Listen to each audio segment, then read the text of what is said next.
आपके भाग्य में ना होगा तो भी दाता आपको देगा। ये दयालु है, ये समर्थ है, इसके पास फुल पावर है। और फिर आपकी मृत्यु तो होगी, क्योंकि यहां तो कोई रह ही नहीं सकता। इस मिट्टी के खिलौनों में कितने दिन रह सकता है? हजार हजार वर्ष तक भी जीवित रह कर देख लिया ऋषियों ने अपनी अटकलों से, आखिर में फिर मृत्यु हुई। यहां तो मृत्यु होगी। वो दिन तो डेफिनेटली आओगा जिस दिन आपने यहां छोड़ना ही पड़ेगा, चाहे कितना काम रह रहा हो। आज जो स्थिति आपकी है, यदि आप इसको अभी से सेट करके चलोगे कि परमात्मा आपकी इच्छा कभी ले चलियो, यदि आपने मोक्ष उद्देश्य रखना है, उसमें फिर अग्रम अग्रम नहीं रखनी कि यू काम रह गया, ऐसा नहीं हुआ, भगवान इतना और हो जाता फिर काम बने। नहीं, चाहे कभी कहे परमात्मा, चालन की तैयारी करनी पड़ेगी आपने। तो आपने यहां से तो जाना ही पड़ेगा।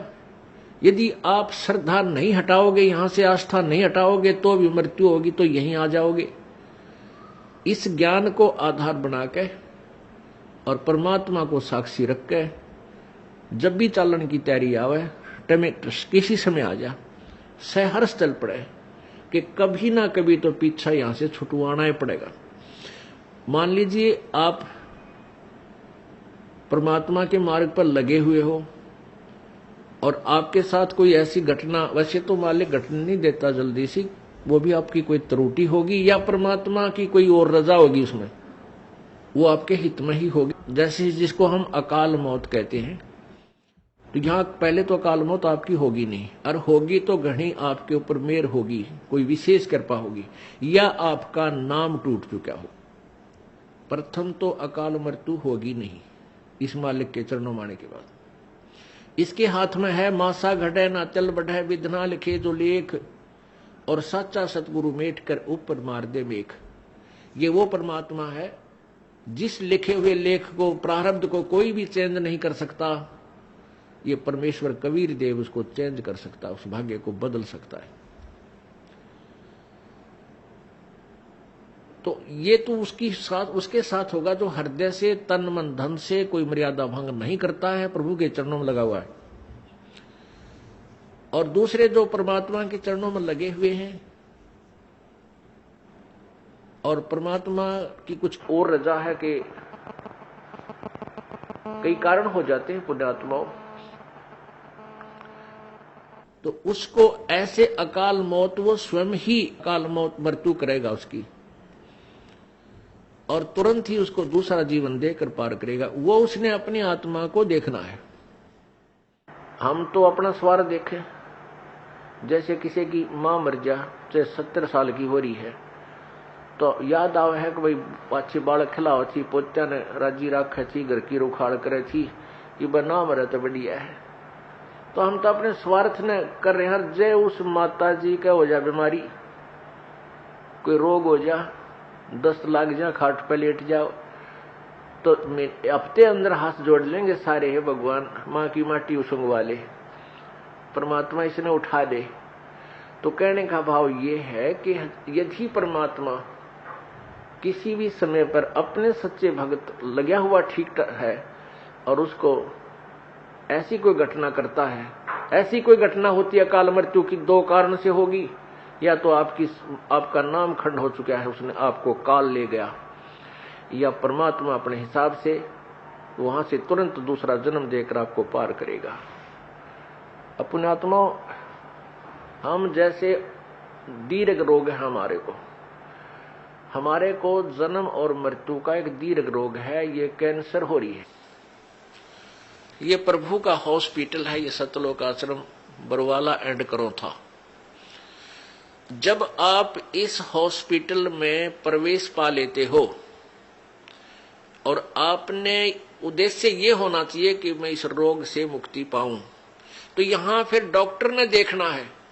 जैसे डॉक्टर के पास आप चले गए, आप भयंकर रोगी हैं, फिर डॉक्टर ने ही करना है जो करना है, मरीज की नहीं चलती। वहां पर मरीज की कोई राय नहीं ली जाएगी।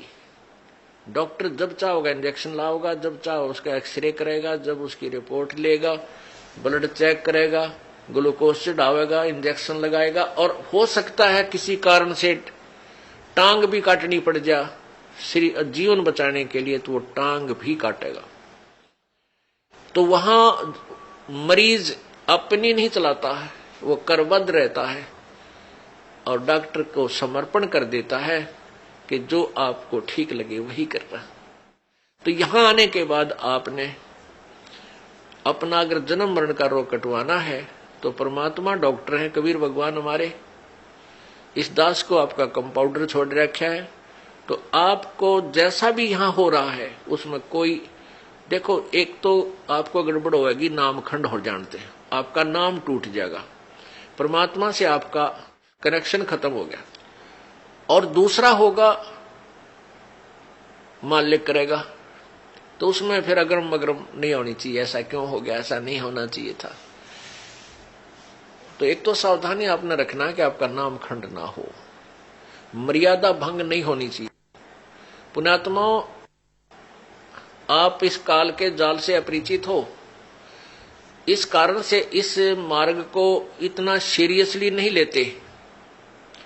आप केवल पहले आते हो सुख के उद्देश्य से कि मेरा ये हो जा, बेटा हो जा, बेटी हो जा, कार हो जा, कोठी हो जा, टोटा दूर हो जा, कर्जा उतर जा, छोटा मोटा को शारीरिक कष्ट है वो दूर हो जा। ये तो आपको फ्री ऑफ कॉस्ट होगा यदि आप सच्ची श्रद्धा से भक्ति करनी प्रारंभ कर दोगे। फिर कुछ दिनों के बाद आपको यहां इसलिए बुलाया जाता है, भाई हर महीने आना है, दूर देश के हैं वो चल दूसरे महीने 1 महीना छोड़कर आ जाए, 2 महीने छोड़कर आ जाए। आपको इसलिए बुलाया जाता है कि ताकि आप इसको इतना सीरियसली नहीं लेते, क्योंकि आप इस मार्ग से परिचित नहीं हो। आपको यहां बुलाया इसलिए जाता है क्योंकि आपको वहां अपने घर से जब चलते हो तो 1 हफ्ता पहले आप परमात्मा के दरबार में पहुंचने के लिए चिंतित हो जाते हो। तो आपकी वो चिंतन भी मालिक के पुण्य में लग जाता है। कोई कार्य को आगे पीछे करते हो, किसी से छुट्टी लेते हो, घर वालों को मीठा बोलते हो कि मैंने जाना है, कहीं ये ना कर दे, और फिर आप वहां से यहां तक आते हो। नंबर 1 तो आपको धनी बनाना है, राम नाम का, भक्ति का धनी बनाना है। परमात्मा का विधान है, संत मिलन को चालिए तज माया अभिमाने, जो जो कदम आगे रखे ओहे यज्ञ समाने।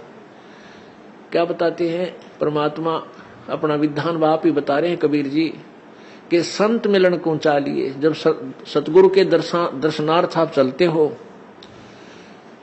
अभिमान तज माया अभिमान, किसी प्रकार का भी आप में अभिमान नहीं होना चाहिए, ना धन का हो, ना पद और पोस्ट का हो, किसी प्रकार का नहीं हो।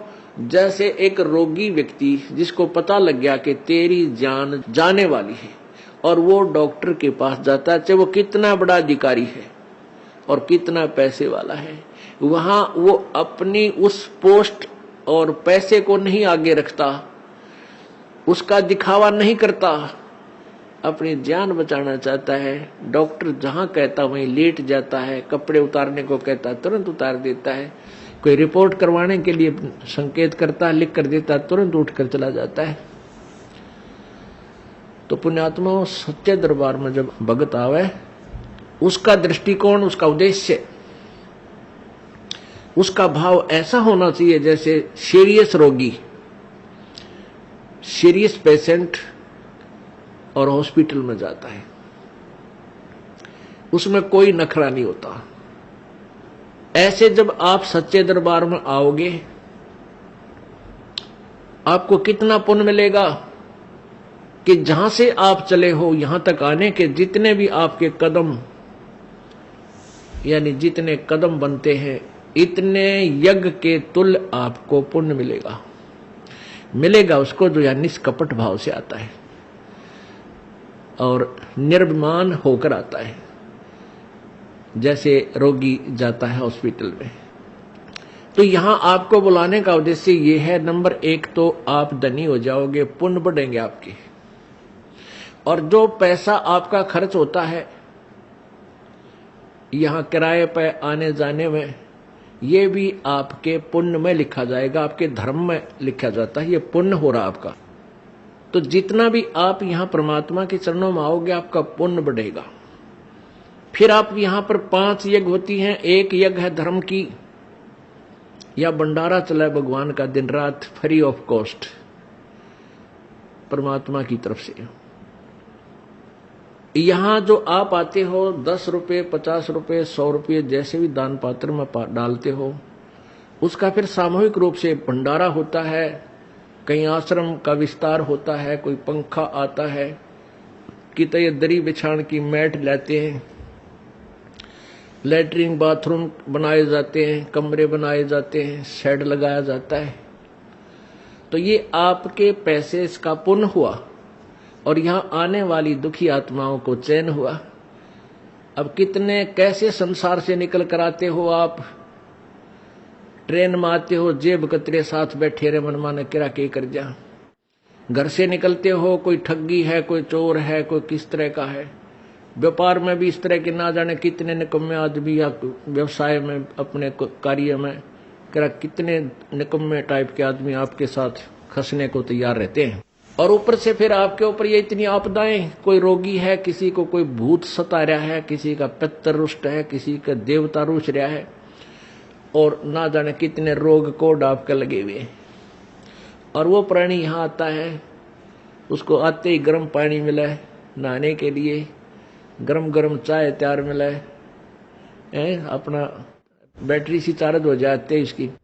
और फिर बिछे बिछाए मैट मिले, रजाई मिले भगवान के बच्चों को। और फिर आपको यहाँ अमृत ज्ञान सुनाया जाता है रात्रि के समय, सर्दी का मौसम, ये दिसंबर और जनवरी का महीना, इसमें ओढ़ कर रजाई शाम के समय और बैठे मालिक का ज्ञान सुने, परमात्मा का प्रसाद छक के, और अपना कितनी आत्मा प्रसन्न होती है। आधा दुख तो यही बोल लेता प्राणी। तो यहां पर कौन आता है? या कोई खाना खाने नहीं आता, या कोई रात्रि को सोने के लिए नहीं आता, यहां तो परमात्मा के लिए वो प्यारी आत्मा आती है जो परमात्मा के अंश है, जो पिछले जन्मों से उनके चरणों में कहीं ना कहीं किसी ना किसी रूप में वो उनके साथ रहे हैं। अब वो पार हो नहीं पाया, भटक रहे हैं, उनको फिर परमात्मा अपने बच्चों को इकट्ठा कर रहा किसी ना किसी माध्यम से, कोई टीवी से, चैनल से, या किसी पुस्तक से, या किसी मित्र से, रिश्तेदार से, भाई बहन से अपना संदेश भिजवाकर इनको फिर शरण में ले रहा है। तो ऐसी प्यारी आत्मा जो परमात्मा के बच्चे यहां आते हैं, और इनके लिए जो सेवा होती है ये धर्म यज्ञ है।